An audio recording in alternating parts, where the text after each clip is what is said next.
नमस्कार, the daily show में आपका स्वागत है। मैं हूं मुकेश कुमार। दोस्तों, अमेरिकी राष्ट्रपति डोनाल्ड ट्रंप जंग से निकलने का रास्ता ढूंढ रहे थे, मगर ऐसा लगता है कि वे और भी फंसते जा रहे हैं।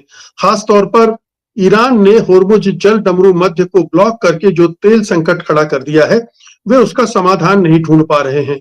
नौबत यहां तक आ गई है कि उन्हें चीन समेत तमाम मुल्कों से कहना पड़ रहा है कि वे अपने युद्धपोत भेजें, जो कि कतई नहीं होता दिख रहा। आशंकाएं वे व्यक्त की जा रही हैं कि कहीं हताशा में वे कोई बहुत एक्सट्रीम स्टेप न ले ले, बड़े पैमाने पर बमबारी या न्यूक्लियर बम का इस्तेमाल न कर बैठे। उधर ईरान के हौसले बुलंद है, उसकी रणनीति काम कर रही है। जंग को 16 दिनों से ज्यादा हो रहे हैं और वो इसे आसानी से लंबा खींचता जा रहा है। खाड़ी के देशों में स्थित अमेरिकी सैनिक अड्डों को भी जबरदस्त नुकसान पहुंचा रहा है। संयुक्त अरब अमीरात, कुवैत, बहरीन, कतर, सऊदी अरब बुरी तरह से प्रभावित हैं। इजराइल में भी भारी तबाही हुई है। नेतन्याहू पिछले एक हफ्ते में केवल 1 या 2 बार ही सामने आने की हिम्मत दिखा पाए हैं। ईरान को रूस और चीन का समर्थन भी मिल रहा है। विश्व बिरादरी की हमदर्दी भी उसके साथ है, जबकि ट्रंप का अमेरिका के अंदर ही विरोध बढ़ता जा रहा है। यही नहीं, उनकी गैर जरूरी जंग ने उनके अपने ही प्रतिद्वंदियों रूस और चीन को मजबूत होने का मौका दे दिया है। वैसे ये एक ऐसा अवसर है जब मोदी सरकार अपनी रणनीतिक चूक को दुरुस्त कर सकती है, पाला बदलकर ईरान से बिगड़े रिश्ते सुधार सकती है। मगर या तो वो अमेरिका इजराइल के मोहपाश में फंसी हुई है या फिर कंप्रोमाइज हो गई है। बहरहाल सवाल उठता है कि क्या मिडिल ईस्ट की जंग अब विकराल रूप धारण करेगी या फिर ट्रंप को बीच का रास्ता अपनाने के लिए मजबूर कर देगी। जाने माने रक्षा विशेषज्ञ प्रवीण साहनी हमारे साथ हैं, तो आइए उनसे समझते हैं कि जंग अब कौन सा रुख अख्तियार करती नजर आ रही है। प्रवीण जी, कार्यक्रम में आपका बहुत बहुत स्वागत है। मेरा पहला सवाल यह है कि एक तरफ तो ट्रंप कह रहे हैं कि ईरान से डील के लिए वो तैयार नहीं है, कोई डील नहीं हो सकती है, और दूसरी तरफ दुनिया भर के देशों से गुहार लगा रहे हैं कि आइए अपने युद्ध को तैनात कीजिए, जो होर्मुज है उसको खोलने की कोशिश की जाए, वगैरह वगैरह। क्या ट्रंप ये स्वीकार करने के लिए तैयार नहीं कि हालात अब उनके हाथ में नहीं है, या अभी भी वे ईरान को नेस्तनाबूद करने की जिद ठाने हुए हैं? देखिए, ऐसा है जो अमेरिका है एक बहुत बड़ी ताकत है। अमेरिका के लिए मान लेना कि वो हार गई है वेस्ट एशिया में, तो ये बहुत मुश्किल बात है। और दिक्कत क्या आ गई है कि आज प्रेसिडेंट ट्रंप अगर ये चाहे कि मैं खुद बोल दूं कि लड़ाई खत्म हो गई या मैंने इनको हरा दिया है, जो वो बोल रहे हैं अपने सोशल मीडिया पे, तो उससे काम नहीं चलेगा। वो काम इसलिए नहीं चलेगा क्योंकि जंग जीती गई है या हारी गई है, ये स्ट्रेट ऑफ हॉर्मुज़ में दिखेगा। और स्ट्रेट ऑफ हॉर्मुज़ जो है वो आज जो है ईरान कंट्रोल कर रहा है। ईरान तय कर रहा है वहां से कौन सा टैंकर, कौन सा शिप निकलेगा और कौन सा नहीं निकलेगा। तो और जो उन्होंने तैयारी करी है पिछले करीबन 10-15 साल से ईरान ने, और स्पेशली जो उन्होंने नसीहत ली है, जो लेसन सीखे हैं लास्ट ईयर की जो 12 डे वॉर है, उससे साफ दिखता है उनकी रणनीति, जिसे हम कहते हैं एसिमेट्रिक वॉरफेयर, वो पूरे तैयार हैं। और जैसे आप ही ने बताया अभी, 2 बड़ी बड़ी ताकतें चीन और रशिया दोनों उनको सपोर्ट कर रही हैं। जो ईरान के फॉरेन मिनिस्टर है, उन्होंने अभी एक इंटरव्यू दिया था, उनमें ये सवाल उठाया गया कि क्या चीन और रशिया आपको सपोर्ट कर रही हैं, तो उन्होंने साफ बोला हाँ सपोर्ट कर रही हैं, मिलिटरली भी सपोर्ट कर रही हैं। तो कहने का मतलब ये है कि आज ट्रंप, देखिए ट्रंप ने लड़ाई शुरू करी थी ये सोच के कि मैं रिजीम चेंज करूंगा, लोगों को मार दूंगा और काम खत्म हो जाएगा। अब जैसी खबरें आ रही हैं, उनको सलाह भी दी गई थी, जो उनके अपने chairman joint chiefs of staff हैं, जो जनरल केन है, और उनका आ रहा है उनके हवाले से, और भी जो जनरल्स हैं उनके हवाले से, कि देखिए आपको इस लड़ाई में नहीं पड़ना चाहिए, क्योंकि हमने ये लड़ाई को कुछ समझा है, कुछ नहीं समझा है, पर वहां जाना खतरा है।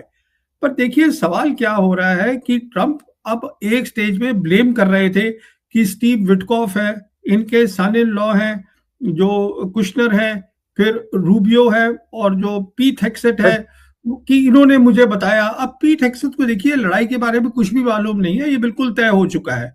तो कहने का मतलब ये है, अब सारी जिम्मेदारी जो है ये इजराइल की लड़ाई नहीं है, ये लड़ाई है अमेरिका की ईरान के साथ और ईरान के पीछे खड़े चीन और रशिया के साथ। और इसको जीतना भी मुश्किल है और इससे बाहर निकलना भी मुश्किल है। ये जंग कब खत्म होगी ये ईरान तय करेगा, अमेरिका तय नहीं करेगा। तो जैसा आपने कहा कि अब पूरी कोशिश ट्रम्प साहब की है कि किसी तरह से होर्मुज को खोला जाए, क्या उनके पास इसके कोई रास्ते हैं? जिस तरह से ईरान ने तैयारी कर रखी है, वो आह्वान कर रहे हैं कि दुनिया भर के देश वहां पर अपने युद्धपोत लेकर पहुंच जाएं उस ब्लॉकेज को खुलवाने के लिए। क्या ये प्रैक्टिकली संभव है? देखिए, उनके पास आज कोई ऑप्शन नहीं है। अभी बात हो रही है कि हमारे पास हम ग्राउंड ट्रूप्स को वहां लगाएंगे, और उसमें बात हो रही है, जैसे आप जानते हैं, अभी कल ही उन्होंने जो खर्क आइलैंड है, जो वो एक आइलैंड है जो थोड़ा दूर पड़ता है, करीबन 30-35 किलोमीटर है ईरान की टेरिटरी से, पर ईरान का आइलैंड है। तो वहाँ उनका मेजर आउटलेट है ऑयल का, जहाँ से कोई 90% उनका जो ऑयल है वो एक्सपोर्ट होता है। तो वहाँ इन लोगों ने जो है अपने रॉकेट फेंके हैं और कहा है हमने मिलिट्री इंस्टॉलेशन डिस्ट्रॉय कर दी हैं। तो उसकी कोई अहमियत नहीं है। अभी एक बात हो रही है कि ये पैसिफिक कमांड से, इंडो पैसिफिक कमांड से कुछ मरीन्स हैं उनको भेज रहे हैं, एम्फीबियस शिप को भेज रहे हैं। मैं एक छोटी सी बात आपको ये बताना चाहता हूं, इनके पास आज कोई ग्राउंड ऑपरेशन का करने का सफल कोई भी रास्ता नहीं है। और ये जो बात हो रही है कि हम खड़क आइलैंड को सिक्योर कर लेंगे, मैं समझता हूं वो सिक्योर भी नहीं हो पाएगा, क्योंकि अगर वो कुछ भी सिक्योर करेंगे, जैसे मैं आपके दर्शकों को बताना चाहूंगा ईरान ने क्या किया है। ईरान ने अपने कई सालों की मेहनत से और सोच से उन्होंने पूरे ईरान में बहुत सारे टनल बना लिए हैं। वो टनल जो है वो ऊपर खुलते हैं जमीन पर, और जमीन पे उन्होंने वहां पर ऊपर जो है उसके वो सैंड होती है, जो धूल होती है, उससे छुपा दिया है। तो उस टनल के अंदर से इनकी जो क्रूज मिसाइल्स हैं, बैलिस्टिक मिसाइल्स हैं, ये वहां से आती हैं बाहर, और उसके बाद तो वो बाहर है ही नहीं। कहने का मतलब ये है सारा काम इन्होंने अंडरग्राउंड करा हुआ है। अच्छा, अगर वो एक टनल से बाहर आती हैं तो उसके बाद क्या है कि अमेरिकन जो है वो उस पर नजर रख सकते हैं कि साहब दूसरी बार आएंगी, फिर वो उससे नहीं आती, क्योंकि उनके पास बहुत सारे टनल्स हैं। अभी एक टनल इस्तेमाल किया, उसके बाद नहीं इस्तेमाल किया। और उनकी जो पूरी जो रणनीति है वो ये है कि जो एरिया के कमांडर्स हैं उनको पूरी छूट है, उनके पास टारगेट लिस्ट है। कहने का मतलब ये है कि ये बात स्ट्रेट ऑफ हर्मोज की भी नहीं है, क्यों ये बात है पूरे पर्शियन गल्फ की। पर्शियन गल्फ जो है वो बहुत लंबा है। अगर आप खर्क आइलैंड भी देखें ये स्टेट ऑफ हर्मोज से, तो वो करीबन 500 किलोमीटर दूर है। उन्होंने ये पूरा का पूरा जो एरिया है पर्शियन गल्फ का, गल्फ ऑफ ओमान, वहां पे उन्होंने सारे जो है अपने टनल अंडरग्राउंड बना रखे हैं उसके साथ साथ। तो कहने का मतलब ये है ग्राउंड ऑप्शन नहीं है। और एक बात और आपको बताना चाहूंगा आपके दर्शकों को कि ईरान के पास करीबन 1 मिलियन मतलब 10 लाख रेगुलर आर्मी है, और उसके पास करीबन 9% ज्यादा मतलब करीबन 80 लाख या इतना मिलिशिया है। अगर 10 लाख ये है तो उतना मिलिशिया है, और उन सब लोगों को ईरान के चप्पे चप्पा जो जमीन है उससे वाकफियत है, वो उनकी जमीन है। तो ये ग्राउंड ऑपरेशन और खर्क आइलैंड ले लेंगे, ये सब जो है इससे ट्रंप और फंसते चले जाएंगे इसमें। तो अब उन्होंने जो कंडीशन लगाई है ईरान की, उनको ट्रंप मान भी नहीं सकते। उसको मानने का मतलब हो गया कि जो है हम जो है इतनी बड़ी पावर जो है वो उसने हार मान ली। तो ये सारी बात जो यहाँ फंसी पड़ी है, तो मेरे ख्याल में जैसे जैसे लड़ाई बढ़ती रहेगी, जो अमेरिका है उसके पास कोई ऑप्शन नहीं है। दुनिया देख रही है रोज कि किस तरीके से वो ये जंग जीत नहीं पा रहे हैं। तो इसका बहुत सारा रीजनल इम्प्लीकेशन है, ग्लोबल इम्प्लीकेशन है, और इंडिया के लिए इम्प्लीकेशन है। तो इसमें बहुत चीजें आ गई हैं। क्या ये जो बार बार वो कह रहे हैं कि एक सिक्योरिटी अम्ब्रेला होर्मुज पे बन जाए जो बाकी देशों के साथ मिलकर, क्या ये संभव है? कितने दो देश ऐसे होंगे जो इसके लिए तैयार होंगे? चीन तो कतई तैयार नहीं होगा, जो मेरा आकलन है, लेकिन क्या नाटो के मुल्क और क्या गल्फ के मुल्क इसमें शामिल हो सकते हैं? देखिए, मैं समझता हूँ जो इन्होंने चीन का नाम लिया है, वो इसलिए नहीं लिया है कि चीन आके उनकी मदद करे उसको खोलने में, इसलिए लिया है पब्लिकली कि चीन हमारी मदद करे इनके साथ कोई समझौता करने में। ये है सारी बात, और कुछ नहीं है। और जो बाकी और मुल्क हैं इनके, नेटो के, ईयू के, वो सब टूटते जा रहे हैं।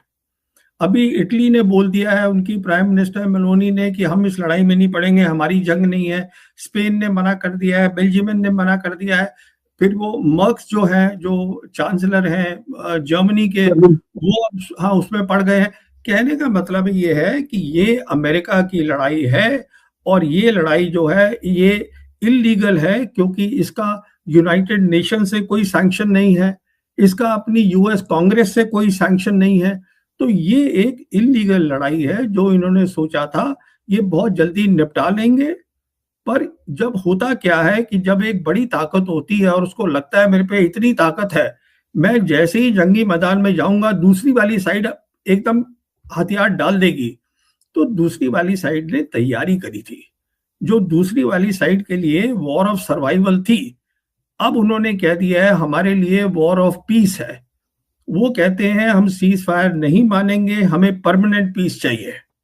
और परमानेंट पीस के लिए उन्होंने शर्तें रख दी हैं। उन्होंने ये कह दिया है कि जो अमेरिका की यहाँ बेसिस है, जो गल्फ के जो कंट्रीज हैं, पर्शियन गल्फ के, उनके वहां से बेसिस हटाइए, हम उसको नहीं तो अटैक करेंगे। तो उन्होंने शर्तें लगा दी है। नहीं तो वो बोलते हैं कि हम तय करेंगे यहाँ से कौन निकलेगा स्ट्रेट ऑफ हर्मुज से।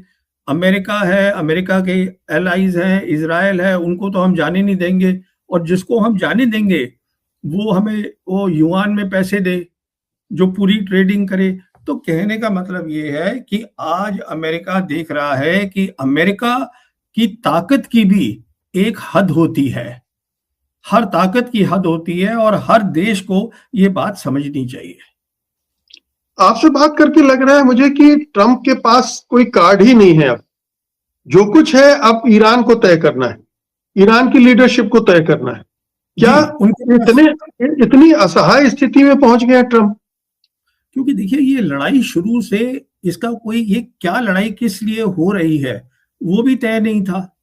कितनी बार तो उन्होंने बताया कि ये लड़ाई मैं रजीम की चेंज के लिए कर रहा हूँ, फिर उसको बदल के बोल दिया ये न्यूक्लियर वेपन्स के लिए है, फिर ये उनकी बैलिस्टिक मिसाइल के लिए है। तो ये इसमें कुछ तय ही नहीं है। आपके पास, अगर आपके पास तय नहीं है शुरू से आप क्या लड़ रहे हो, क्या हासिल करना चाहते हो, तो अपने आप ने पूरी रणनीति बनाई ही नहीं है। तो ये मिनट टू मिनट, हादसे टू हादसा जो हो रहा है उस पर रिएक्ट कर रहे हैं और कुछ नहीं कर रहे हैं। इसके अलावा इनके पास कोई रणनीति नहीं है। और ताकत, देखिए ताकत का भी जो मतलब है वो बदल चुका है। आज सबसे बड़ी कमजोरी जो अमेरिका की मैं समझता हूं, और जो ताकत ईरान की है, वो है सैटेलाइट कॉन्स्टलेशन बेदू 3 जो चाइना प्रोवाइड कर रहा है, जो कि बहुत नया है। जीपीएस बहुत पुराना है, उसमें इतनी काबिलियत नहीं है जितनी चाइना के सैटेलाइट में है। उसने लड़ाई को एक नया रुख दे दिया है। वो ऐसे दे दिया है कि आज ईरान जो है, अगर एक बिल्डिंग पे टारगेट करता है तो वो बिल्डिंग पे ही लगता है। वो एक्यूरेसी है, और सारी जो इंफॉर्मेशन है बैटल्स की, क्या चीज कहाँ मूव कर रही है, क्या हो रहा है, सब पता है ईरान को। और ईरान पूरा अंडरग्राउंड बैठा हुआ है। तो ये ऊपर से देखिए नुकसान ईरान का बहुत ज्यादा हुआ है, पर जब एक ऐसा मुल्क होता है जिसकी सर्वाइवल की बात होती है, तो वो बहुत सारी पेन जो है, दर्द लेता है। वो आज ईरान ले रहा है। ये मैंने शुरू से कहा था, ईरान जो है वो हराया नहीं जा सकता है, क्योंकि वो जो मुल्क है वो अपने सर्वाइवल के लिए लड़ रहा है, और उनमें लड़ने की क्षमता है। वो हम देख चुके हैं बार बार। वो 8 साल लड़े थे उसके साथ, इराक के साथ, तो उनमें लड़ने की क्षमता है। वो एक अलग लड़ाई थी, आज लड़ाई अलग है, पर ये लड़ेंगे। प्रवीण जी, ये बताएं कि जो ईरान अटैक कर रहा है, जो अमेरिकन सैनिक अड्डे हैं पूरे उस रीजन में, और जिस तरह से बहरीन, कुवैत, दुबई, कतर, इन सब में उसने हमले किए और लगातार कर रहा है, इससे कितना नुकसान पहुंच रहा है, इससे मतलब